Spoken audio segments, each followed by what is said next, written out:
மணிமேகலை. கடவுள் கடவுளுங்கிறாங்களே, கடவுள் எப்படி தெரிஞ்சுக்கிறது?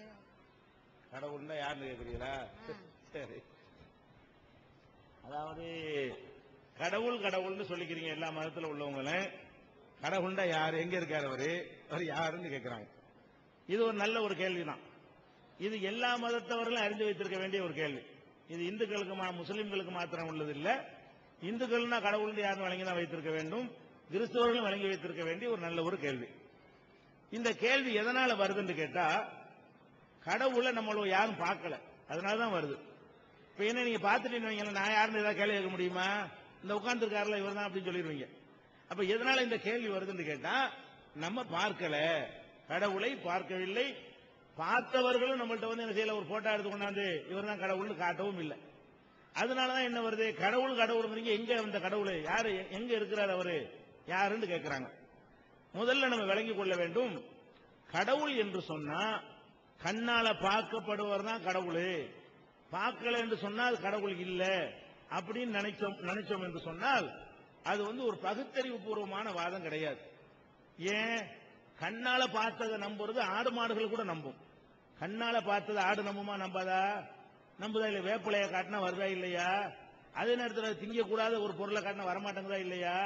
முதலாளி கூப்பிட்டா வருது, வளர்க்கிறவங்க கூப்பிட்டா வருது, வேற ஒருத்தர் கூப்பிட்டா ஒரு ஆடு வரமாட்டேங்குது, கோழி வரமாட்டேங்குது. கரெக்டா அதுக்கு தெரிகிறது. அதே மாதிரி மாடுகளை அவிழ்த்து விடுறோம், அது பூரா மேய்ஞ்சிட்டு ராத்திரிக்கு நம்ம வீட்டு கரெக்டா வந்துருது. இதான் நம்ம வீடுன்னு கரெக்டா தெரியுதா இல்லையா? ஒரு புறாவுக்கு கூட ட்ரைனிங் வச்சாங்க, நேற்று கூட பேப்பர்ல பார்த்திருப்பீங்க. கன்னியாகுமரியில பறக்க விட்ட புறா கரெக்டா சென்னையில அவங்களோட வீட்டுக்கு வந்துருச்சு. நம்ம கூட இப்படி வர முடியுமா? ஒருத்தன் கொண்டே கன்னியாகுமரியில் இறக்கி விட்டா வந்துருவாங்க, நடந்து வர சொன்னா. அது ஆகாயத்துல எந்த ஒரு அடையாளமுமே கிடையாது. பூமியில அடையாளத்தை பாத்துக்கலாம், ஊண்டிக்கிண்டு வச்சிருப்பான், எதையாவது பாத்துக்கிட்டு வந்துடலாம். ஆகாயத்துல என்னமோ அடையாளம் இருக்குமா? ஒரு அடையாளமும் இல்ல. ஆனா கன்னியாகுமரியில பறக்க விட்ட புறா வந்து எங்க வருது, இவன் வீட்டுக்கு வந்துருது. புறா பந்தயம் நடத்தினானுவோ, அது நேற்று பேப்பர்ல எல்லா முந்த நாள் பேப்பர்ல எல்லா செய்தித்தாள்கள்லையும் நாளிதழ்கள்ல வந்திருக்கிறது. அப்ப தன்னுடைய வீடு இதான், நம்ம போற திசை இலக்கு என்றெல்லாம் கரெக்டா என்ன செய்கிறது, அந்த மிருகங்களுக்கு கூட தெரியத்தான் செய்கிறது. அப்ப இந்த கண்ணால பாக்குறது நம்புறது, காதால கேட்கறது நம்புறது, தொட்டு பார்த்து நம்புறது, முகர்ந்து பார்த்து நம்புறது, நக்கி பார்த்து நம்புறது, 5 வகை இருக்குல்ல. 5 வகை, அதாவது கண்ணால் பார்ப்பது பார்த்தறிதல், கேட்டறிதல், முகர்ந்து அறிதல், தொட்டு அறிதல். தொட்டு அறிதல் பாடி முழுசு இருக்குது. தொட்டு அறிதல் இங்கே தொடலாம், இங்க தொடலாம், எங்க வேணாலும் தொடலாம், பாடி முழுசும் இருக்கிறது. அது மாதிரி நாக்குநாள் அறிதல், சுவைத்தறிதல், அந்த சுவை, ஒளி, ஊறு, ஓசை, நாற்றம் என்று சொல்லக்கூடிய 5 புலன்கள் இருக்கு பாருங்களேன். இதுல தெரிஞ்சதான் நாங்க நம்புவோம். இதுல கடவுள் வரமாட்டாரு. கடவுள் நக்கி பார்க்க முடியுமா? மோந்து பார்க்க முடியுமா? காதுல கேட்கவாது முடியுமா கடவுள் பேச்ச? அல்ல கண்ணாலையாச்சும் பார்க்க முடியுமா? தடவியாச்சும் பார்க்க முடியுமா? ஒண்ணும் முடியாது. 5 வகையிலையும் கடவுள் அடங்க மாட்டேங்கிறார். அதனால என்ன கேள்வி வருது, கடவுளுங்கிறீங்க, எங்க இல்லாததானே கடவுளுங்கிறீங்க, இருக்கிற கடவுள் எங்க, கடவுள்னு காட்டிட வேண்டியதானே என்ற ஒரு கேள்வி வருகிறது. ஆனால் மனிதனை பொறுத்த வரைக்கும் அவன் இப்படி நடக்கக்கூடாது. இப்படி நடந்தால் அவன் மனிதன் இல்லை. மனிதனுக்கு 6வது அறிவுன்னு ஒன்று இருக்கிறது. இதெல்லாம் 5 அறிவு. இப்ப நான் சொன்னது இருக்குது, சுவைத்தறிகிறது, பார்த்தறிவது, கேட்டறிகிறது, நுகர்ந்து அறிகிறது, தடவி அறிகிறது, தொட்டு அறிகிறதுலாம் சொல்றமே, இதுகளெல்லாம் அந்த 5 புலன்கள், 5 அறிவுகள். இந்த 5 அறிவுக்கு மேல 6வதாக சிந்திக்கின்ற, பகுத்து உணர்கின்ற அறிவு மனுஷனுக்கு மட்டும் இருக்கிறது. பகுத்தறிவுண்டா என்ன? ஒன்றை பார்த்து இன்னொன்றை நம்புவது. அதான் என்னது, பகுத்தறிவு. இடி இடிக்கிறதை பார்த்து என்ன நம்புறது, அங்க வந்து மழை பெய்ய போகுதுன்னு நம்புறது. வழங்குதா? வான் அப்படி இருட்டி கொண்டிருக்கிறத பார்த்து, ஒரு இடத்துல வந்து மேகமூட்டம் அடங்கி இருக்கிறத பார்த்து இந்த இடத்துல மழை பெய்யுது இப்ப அப்படின்னு நம்புறது. மேல பயங்கரமான புகை மூட்டத்தை காணும் பொழுது அந்த கீழே அங்க நெருப்பு பத்தி எரியுதுன்னு சொல்றோம். நெருப்பைய போய் பார்த்தோம், பார்த்தது புகையத்தான், புகைய பார்க்கிறோம், கீழே நெருப்பு எரியுதுன்றதை நம்ம முடிவு பண்றோம். நெருப்பு பார்த்தோமா? பார்க்கல. நெருப்பை பார்க்காட்டாலும் நம்ம என்ன நம்புறோம், நெருப்பு இருந்தா தான் அங்க வந்து புகையும். அதே மாதிரி என்ன செய்யணும், இப்ப நான் பேசுறேன், நீங்க கேட்கறீங்க, இதுல இருந்து கரண்ட் மின்சாரம் இருக்குன்னு விளங்குறீங்க. இது ஆஃப் பண்ணிட்டு கேட்காதுல, ஒரு வரிசைக்கு கேட்கும், 2 வரிசைக்கு கேட்கும் நான் பேசுவது. இந்த அரங்கம் முழுசும் கேட்குதுன்னு சொன்னா அதுக்கு என்ன வேண்டி இருக்கிறது, மின்சாரம் வேண்டி இருக்கிறது. அது யார் பார்த்தா? பார்க்கல. அந்த சக்தியை உணர்றோம், அறிகிறோம். மின்சாரத்தை பார்க்கல, அதனுடைய விளைவை பார்க்கிறோம். மின்சாரத்தினால் ஏற்படக்கூடிய இந்த வெளிச்சத்தை பார்க்கிறோமே தவிர கரண்டையா பார்த்தோம் ஃபேன் சுத்துறத பாக்குறோம், லைட் எரியறத பாக்குறோம், சத்தம் அதிகரிக்கிறத பாக்குறோம், ஏதோ ஒரு சக்தி இருந்துகிட்டு இந்த வேலையை செய்யுது அப்படின்னு விளங்குறோம். அதை நம்ம பார்க்கவே இல்லை. இந்த இருக்கிற மைக் இருக்கிறது, இதை ஒருத்தன் செஞ்சான்னு நான் நம்புறேன். நான் பார்த்தேன் அவனை, நீங்களாச்சும் பாத்தீங்களா இதை யார் செஞ்சாண்டு? எவன் செஞ்சான்னு தெரியாட்டி என்ன, ஒருத்தன் செஞ்சாதானே இருக்கு. இது இப்படி ஒரு பொருள் இருக்குன்னு சொன்னா என்ன நம்புறோம்? இதை கண்டிப்பா ஒருத்தன் செஞ்சு இருக்கணும். ஒருத்தன் செய்யாம இப்படி வராது. அதுவும் சாதாரணப்பட்ட ஆளா இருக்க மாட்டான், நல்ல விவரமான ஒரு ஆளா தான் இருந்திருப்பான். இந்த மாதிரி நான் பேசுறத பெருக்கி உங்களுக்கு தர்றாருந்த சின்ன வேலையா? அப்ப இதுக்கு எத்தனை வருஷங்கள் எத்தனை மாசங்கள் இதை உழைச்சி பாடுபட்டு ஆராய்ச்சி பண்ணிருப்பான். அப்புறமேல மோல்டு பண்ணி பண்ணி ஊத்தி ஊத்தி எடுக்கிறான், அது வேற விஷயம். இந்த முதல்ல கண்டுபிடிக்கும் பொழுது எவ்வளவு பாடுபட்டு இருப்பான். அப்ப அவ்வளவு பெரிய ஒரு அறிவாளி இதை தயாரித்திருக்கிறான். நீ அவனை பாத்தியா கொண்டாந்து காட்டுன்னு யாராவது கேட்டிருக்கவா? இதை பார்த்துப்பட்டு இதை படைச்ச ஒருத்தன் இருக்கான்னு நான் சொன்னால் நீங்களும் யாராவது அவனை கேட்டீங்களா? படைச்சவன் இருக்கான் அவனை கொண்டாந்து காட்டியன்ட்ட அப்படி நம்ம சொல்லுவோம். அவனை பார்க்காட்டி என்னங்க இது சொல்லுதா இல்லையா? அவனை நம்ம பார்க்கல, இது சொல்லுது, இது செஞ்ச ஒருத்தன் இருக்கிறான். அது பார்த்தாதா? அதே மாதிரி நம்ம வாழ்கிற இந்த அண்ட சராசரத்தை எடுத்துக்கொள்ளுங்கள், இந்த பிரபஞ்சத்தை எடுத்துக்கொள்ளுங்கள், இந்த பிரபஞ்சத்தை இந்த கேலக்சியை நீங்கள் எடுத்துக்கொள்ளுங்கள். இதை நீங்கள் பார்த்தீர்களேயானால் இது ஏனோ தானோ என்று கண்ணா பின்னா என்று உருவானதாக உங்களுக்கு தெரிகிறதா? ஒரு சிஸ்டமாக இயங்கக்கூடியதாக தெரிகிறதா? நீங்கள் வாழுகிற இந்த பூமி ஒரு சிஸ்டமாக ஒரு திட்டமிட்ட வரையறை பிரகாரம் இயங்கிக் கொண்டிருக்கிறதா? ஏதோ ஒரு கண்ணா பின்னாண்டு ஒரு இருக்கும் சொல்லுவாங்கல்ல, எந்த ஒரு ரூல்லையும் அடங்காம எந்த ஒரு ஒழுங்குமுறையும் இல்லாம அப்படி இருக்கிறதா? சிஸ்டம்னா சிஸ்டம், அப்படி சிஸ்டம். இந்த உலகம் இயங்கி கொண்டிருக்கிறதுக்கு பாருங்களேன், அந்த அளவுக்கு சிஸ்டமாக இருக்கிறது. இப்ப ஒரு வருஷம் 365 நாள்ங்கிறீங்க. ஒரு வருஷம் என்ற எவ்வளவு? 365 நாள், ஒரு சுமார் 6 மணி நேரமும் கொண்டது ஒரு வருஷம். அதனால 4 வருஷத்துக்கு ஒருக்கா அந்த கால் வருஷத்தை சேர்த்து லீப் வருஷம் என்ன செய்வோம், அது அதிகரிச்சுக்கிறோம். அப்ப ஒரு வருஷத்துக்கு 366 நாள், 3 வருஷத்துக்கு 365 நாள், இப்படி நம்ம கணக்கு வச்சிருக்கிறோம். இந்த 365 நாள்லையும் 6 மணி நேரத்திலையும் ஒரு வருஷம் கணக்கு எடுக்கிறோமே, அப்படின்னா என்ன அர்த்தம்? என்ன அர்த்தம் என்று கேட்டால், சூரியன் இருக்கிறது, இது ஒரு கோள், சூரியன் ஒரு கோள், பூமி இருக்கிறது. இந்த பூமி சூரியனை சுத்துகிறது, இந்த பூமி சூரியனை சுத்தி வருது அப்படி நம்புறோம். இந்த சுத்தி வருவதற்கு எடுத்துக்கொள்ளக்கூடிய நாளுக்கு பேர் தான் ஒரு வருஷம்ங்கிறது. இந்த இடத்துல இருக்கிற சூரியன், இந்த இடத்துல இருக்கிற பூமி, இது சூரியன் வச்சுக்கிறங்க, என்னுடைய இந்த விரல பூமின்னு வச்சுக்கிறங்க. இந்த பூமி இங்க இருக்குல்ல, இதே இடத்துக்கு திருப்பி வரணும், ரவுண்ட் அடிச்சு வரணும். இதுதான் ஒரு வருஷம். ஒரு வருஷத்துக்கு என்ன கணக்கு? நம்ம வசித்து கொடுக்கிற பூமி சூரியனை சுத்திட்டு ஒரு ரவுண்ட் அடிச்சுட்டு பழைய இடத்துக்கு வருமே, அதுக்கு எடுத்துக்கொள்ளக்கூடிய காலம் தான் ஒரு வருஷம். இது எப்பாவது மாறி இருக்குதா? கரெக்டா அந்த ரவுண்ட் பண்ணி ஒரு ரவுண்ட் அடிக்கிறதுக்கு 365 நாள்ல கரெக்டா வந்துருதா இல்லையா? அப்ப அதனுடைய சுழற்சிக்கு என்ன இருக்கிறது? ஒரு ரூல், ஒரு சிஸ்டம் இருக்கிறது. அதே மாதிரி இரவு பகல்ங்கிறீங்க. இரவு பகல்னா என்ன? ஒரு சூரியனுடைய வெளிச்சம் இந்த பூமியில படுதுல, இது பூமி, இது சூரியன், இதனுடைய வெளிச்சம் இதுல படுது, பாதி தான் படும்.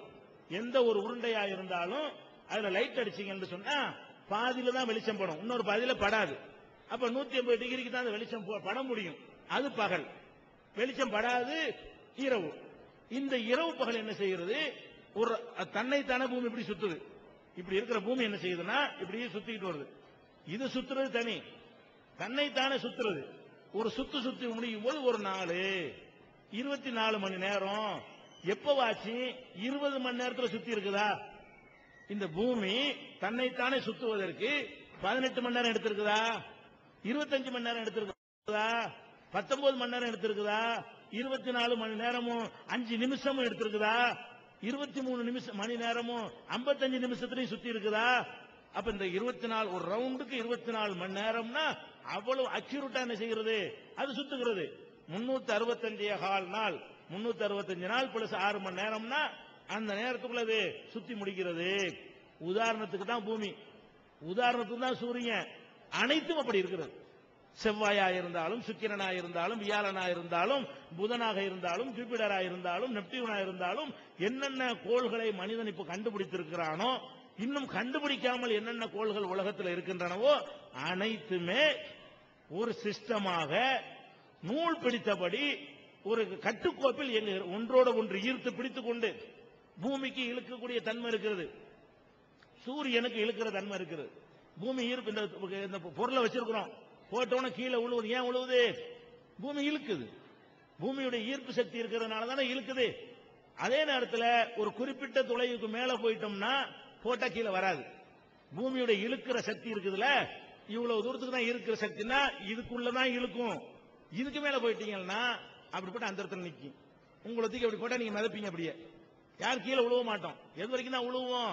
இந்த பூமியுடைய இழுக்கிற சக்தின்னு ஒரு கணக்கு இருக்கு, ஒரு காந்தம் இருக்குது.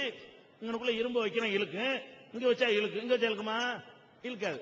இந்த காந்தம் இரும்பை இழுக்கும் என்றாலும் இங்க இருக்கும்போது வேகமா இழுக்கும், இங்க இருக்கும்போது பாதி இழுக்கும், இங்க இருக்கும்போது காவாசி இழுக்கும்.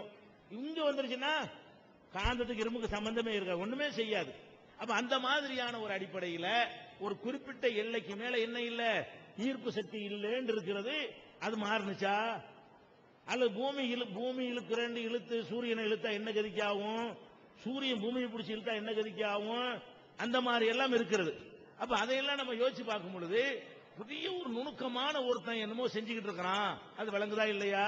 இப்ப சூரியன்ல இருந்து வருது, வெயில் வருது, அந்த வெளிச்சம் நமக்கு சேருதா இல்லையா? அந்த வெளிச்சம் சேர 15 கோடி கிலோமீட்டர் தூரத்தில் இருக்கிறது. சூரியன் பூமியிலிருந்து எவ்வளவு தூரம்?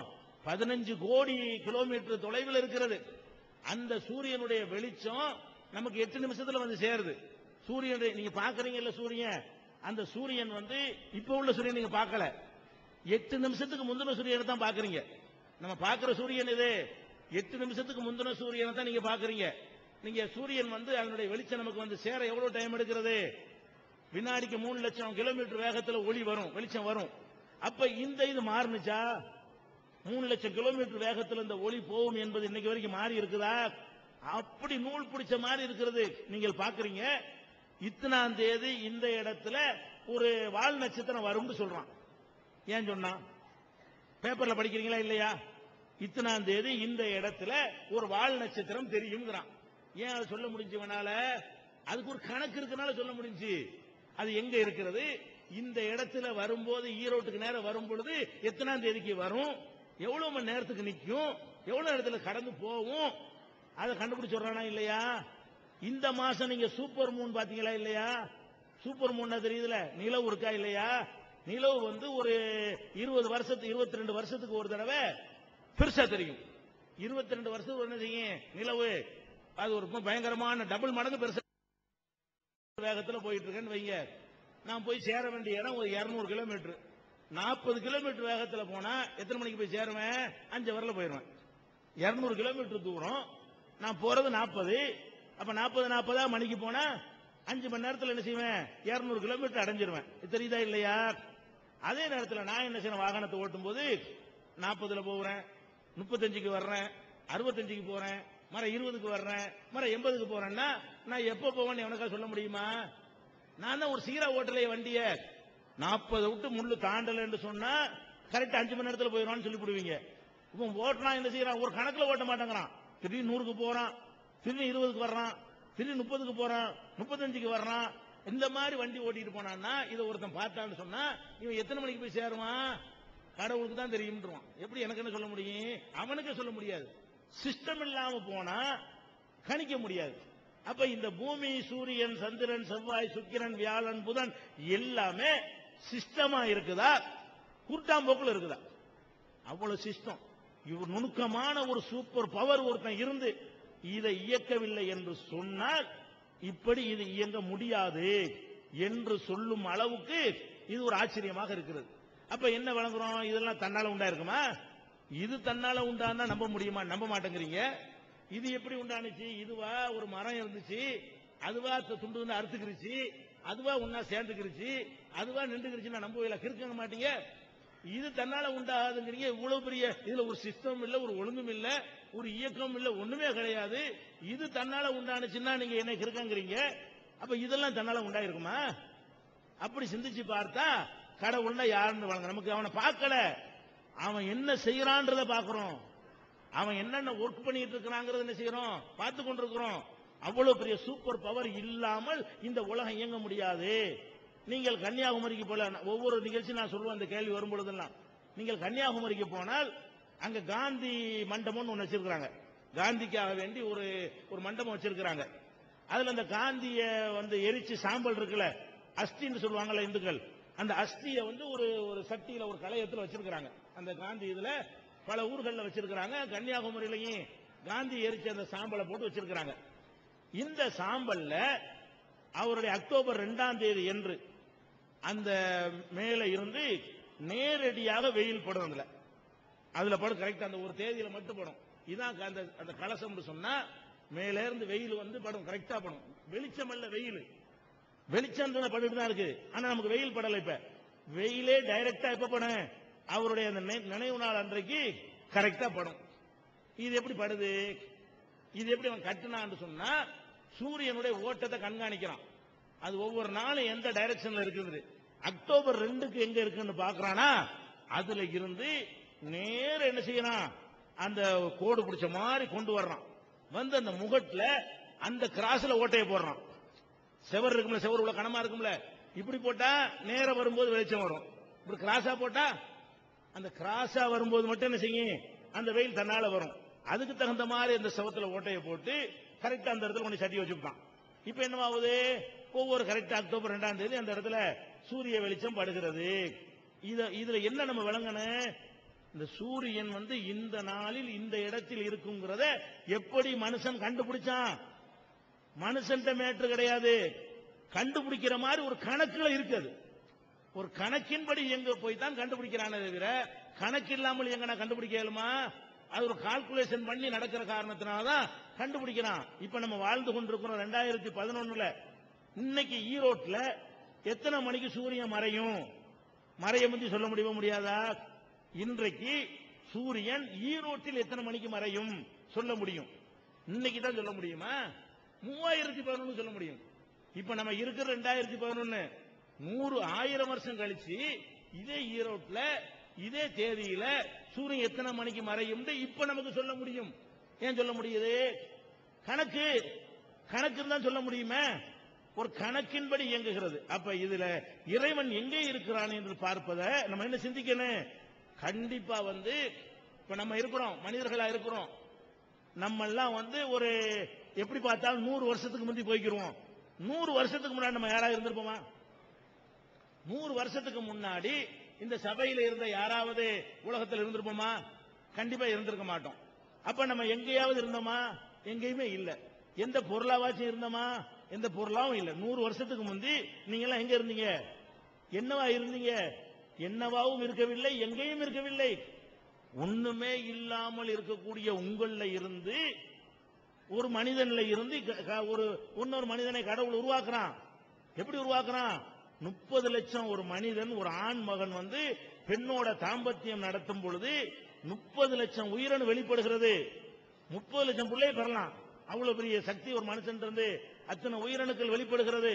அதுல ஒரு உயிரணுக்குள்ளதான் ஒரு தடவை ஒரு விந்து வெளிப்படுத, அதுல இருக்கக்கூடிய 30 லட்சத்தில் ஒரு உயிரணு உள்ளதான் இந்த கண்ணு, இந்த காது, இந்த மூக்கு, இந்த தலை, இந்த கை, இந்த காலு, இந்த அறிவு, இந்த சிந்தனை, இந்த கலரு, இந்த நேரம் மட்டும் இருந்துச்சு.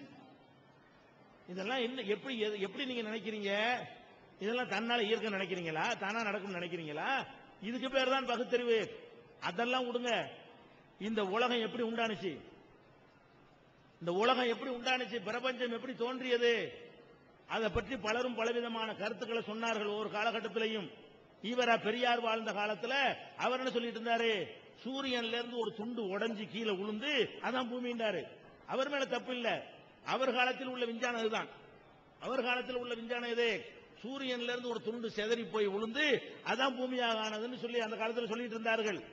அதெல்லாம் பொய்யாக்கிட்டாங்க. இப்ப அந்த காலத்து விஞ்ஞானம் அடிபட்டு போச்சு. இப்ப என்ன கொள்கையை சொல்றான்? பெருவெடிப்பு. இப்போ உள்ளவன் சொல்ற கருத்து என்னன்னு கேட்டா, ஒரு வெடிப்பின் மூலமாக எதிர்பாராத திடீரென்று ஏற்பட்ட ஒரு சத்தத்தின் மூலமாகத்தான் இந்த உலகம் உண்டானுச்சுங்கிறான். ஒண்ணுமே இருக்கலையா.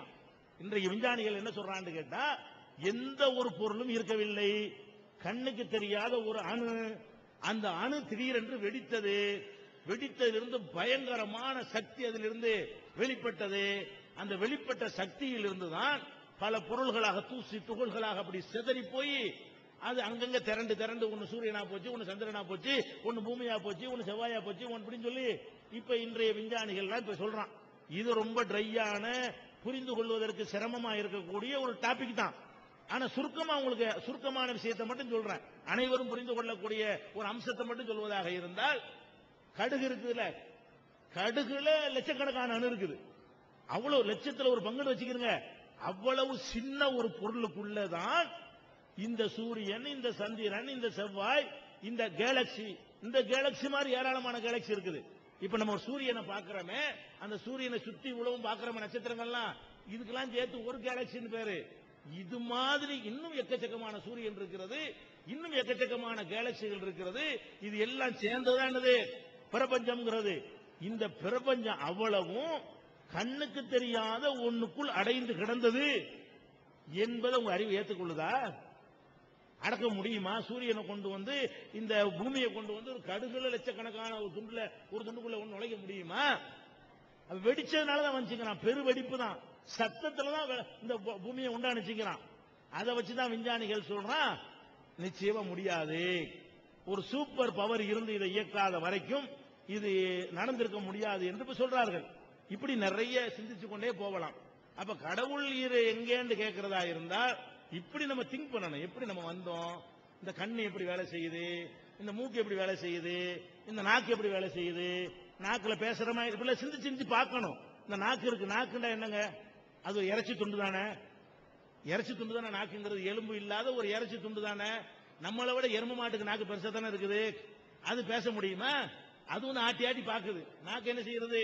எருமை மாடு சொல்லி பாக்குதா இல்லையா? பேச்சு வருதா? நம்ம பேசுறோம்.